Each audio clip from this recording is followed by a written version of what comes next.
बिस्मिल्लाहिर्रहमानिर्रहीम। अस्सलामुअलैकुम नाजरीन, सी पंजाब के साथ मैं हूँ जाहिद सिंधु।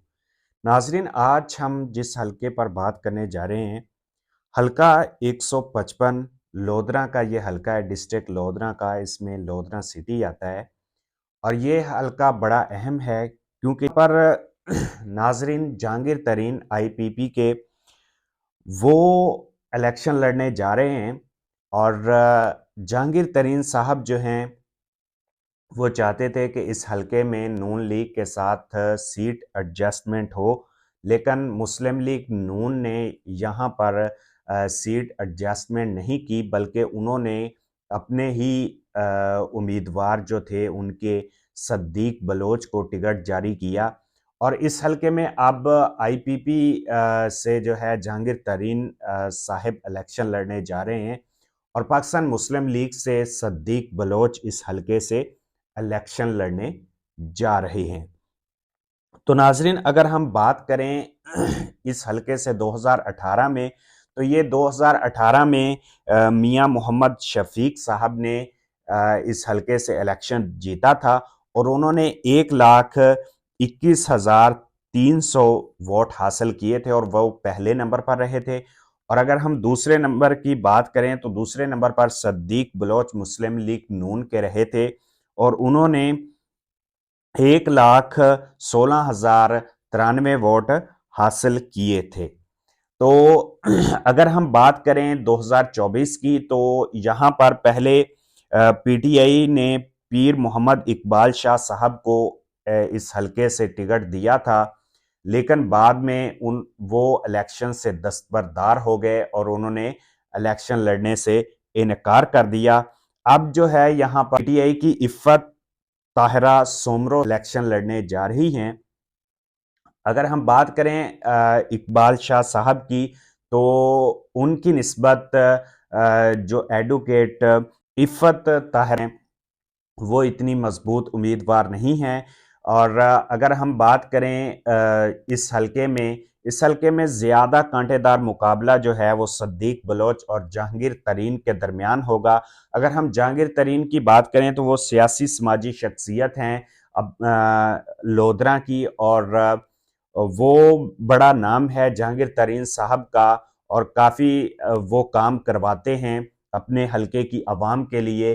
तो उनके साथ अगर हम सद्दीक बलोच की बात करें तो वो भी काफ़ी उनका नाम है और वो लोगों से सुनने में आता है कि वो लोगों के लिए, अपने हलके की आवाम के लिए अपने डेरे पर फजर के बाद 11 बजे तक मौजूद होते हैं। जो भी उनसे मिलना चाहे वो इजीली उनसे मिल सकता है। और सद्दीक बलोच के बारे में, जो मुस्लिम लीग नून के हैं, उनके बारे में ये भी मशहूर है कि वो अपने वोटर्स के साथ रहते हैं, उनके दुख सुख में जो है उनके साथ शामिल होते हैं, तो उनका भी काफ़ी वोट बैंक है। और अगर हम बात करें जहांगीर तरीन की, तो वो भी इस बार अपने इस हलके में काफ़ी जोड़ तोड़ कर रहे हैं।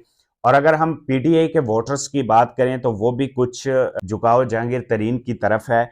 तो इस हलके में काफ़ी टफ मुकाबला होगा। अगर हम सद्दीक देखें तो उनका भी काफ़ी वोट बैंक है और हलके में एक नाम है। फिर अगर हम एक बड़ा नाम देखें तो आईपीपी के जहांगीर तरीन साहब भी हैं। तो इस हलके में बड़ा ही टफ मुकाबला होगा और इस हलके में कुछ नहीं कहा जा सकता कि कौन सा उम्मीदवार फेवरेट है। अगर हम सद्दीक बलोच साहब के काम देखें तो उनके भी हलके में जो है असर व रसूख बड़ा है, अवाम के साथ घुल मिल जाना और जोड़ तोड़ करना उनको बड़ा आता है। तो ये फैसला 8 फरवरी को अब अवाम करेगी। अगर आप इस हलके से तल्लक रखते हैं तो आप भी कमेंट करके हमें बता सकते हैं कि आप जहांगीर तरीन साहब को वोट देना चाह रहे हैं या सद्दीक बलोच को या पीटीआई की इफ़्फ़त ताहिरा साहिबा को। नाजरीन, मैंने आप लोगों के साथ 2018 की सूरत हाल भी रखी और पाकिस्तान पीपल्स पार्टी पाकिस्तान पीटीआई का जो टिकट था वो पहले पीर मोहम्मद इकबाल शाह साहब को मिला था, फिर वो इलेक्शन से दस्तबरदार हो गए। फिर उनके जगह जो है वो एडवोकेट इफ़्फ़त ताहिरा सोमरो साहिबा को दिया गया ये टिकट। और आईपीपी की अगर हम बात करें तो जहांगीर तरीन भी काफ़ी बड़ा नाम है इस हलके से, और अगर हम मुस्लिम लीग नून की बात करें तो वो भी सद्दीक बलोच साहब का बड़ा नाम है। तो जहांगीर तरीन वैसे चाह रहे थे कि इस हलके से सीट एडजस्टमेंट हो जाए और नून लीग का उम्मीदवार इस हलके से ना हो, लेकिन पाकिस्तान मुस्लिम लीग नून ने अपने उम्मीदवार सद्दीक बलोच को ये टिकट दिया और सद्दीक बलोच और जहांगीर तरीन के दरमियान कांटेदार मुकाबला होगा। नाजरीन, इसी के साथ मुझे दीजिए इजाज़त, मिलते हैं नेक्स्ट वीडियो में। अल्लाह हाफ़िज़।